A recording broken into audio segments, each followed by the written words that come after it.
नमस्कार, उज्ज्वलाच किचनमध्ये तुमचं स्वागत आहे। तर आज आपण बनवणार आहोत आलू मटार।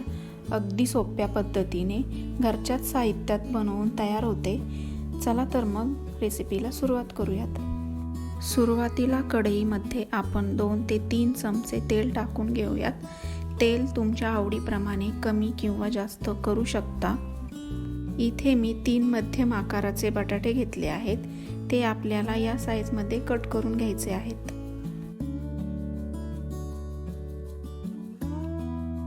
बटाटे हे आपल्याला सोनेरी रंग येईपर्यंत परतायचे आहेत।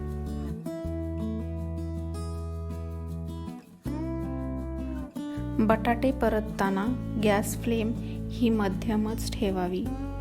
तर तुम्ही बघू शकता बटाट्यांना छान सोनेरी रंग आलेला आहे। तर या स्टेपला आपण बटाटे प्लेटमध्ये काढून घेऊयात।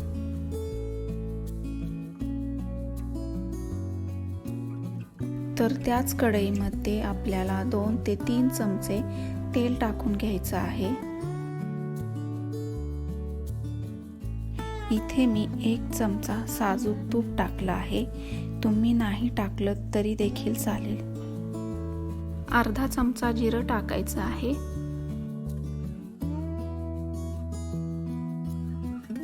इथे मी 2 तमालपत्र, 1 दालचिनी, 1 हिरवी वेलची, 2 ते 3 काळी मिरी आणि 2 ते 3 लवंग हे सर्व आपण टाकून घेऊयात। हे सर्व अर्धा मिनिटच परतायचं आहे।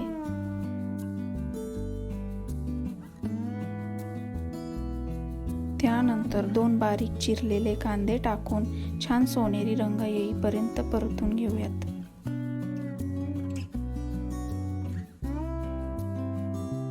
कांदा परतून झाला की आलं लसूण पेस्ट टाकून घेऊयात आणि 1 ते 2 मिनिटं छान परतून घ्यायचं आहे।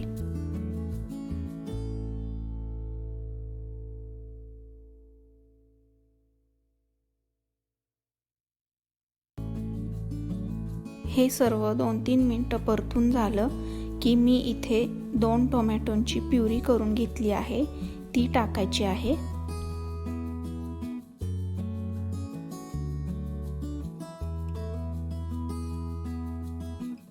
चवीपुरतं मीठ टाकायचंय आणि पुन्हा एकदा परतून घेऊयात।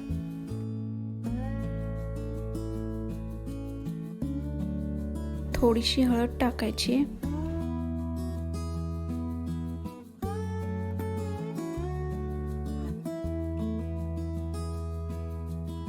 1 चमचा लाल तिखट टाकायचे, अर्धा चमचा गरम मसाला।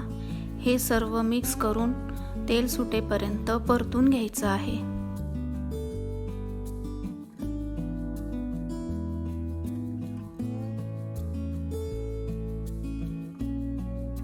इथे मी 1 चमचा बेसन पीठ वापरला आहे, जेणेकरून ग्रेव्हीला दाटसरपणा येईल।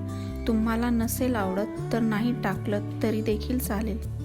अर्धा कप पाणी टाकायचं आहे आणि पुन्हा एकदा परतून घेऊयात।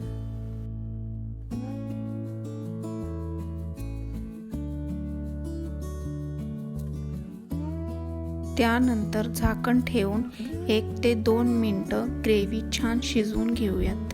तर तुम्ही बघू शकता ग्रेव्हीला छान तेल सुटलेलं आहे।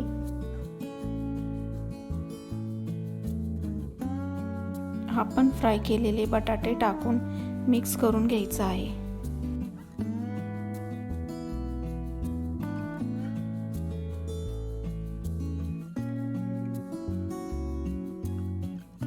तर इथे मी शिजवून घेतलेला मटार टाकलेला आहे। तुम्ही फ्रोझन मटार सुद्धा वापरू शकता। सर्व मिक्स करून घेऊयात।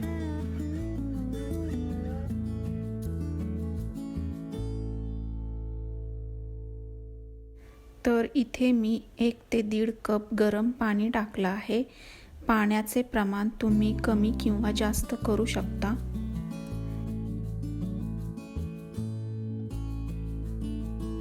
ग्रेव्हीच्या भाजीसाठी नेहमी गरम पाणीच वापरावे, त्यामुळे भाजीला तर्री खूप छान येते। त्यानंतर 5 मिनिटं फक्त झाकण ठेवून शिजवून घ्यायचं आहे। तर तयार आहे इथे आपली आलू मटारची भाजी। ही भाजी तुम्ही चपातीसोबत किंवा पराठ्यासोबत सुद्धा खाऊ शकता।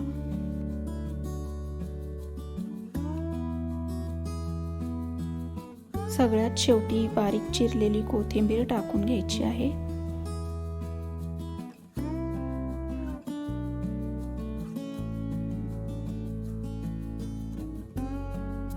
तर तुम्ही बघू शकता बटाटा हा पूर्णपणे शिजलेला आहे। या स्टेपला गॅस बंद करावा। तर अशाच बनवायला अगदी सोप्या आणि छान छान रेसिपीजसाठी उज्ज्वलाच किचनला लाईक करा, शेअर करा आणि सबस्क्राईब करा।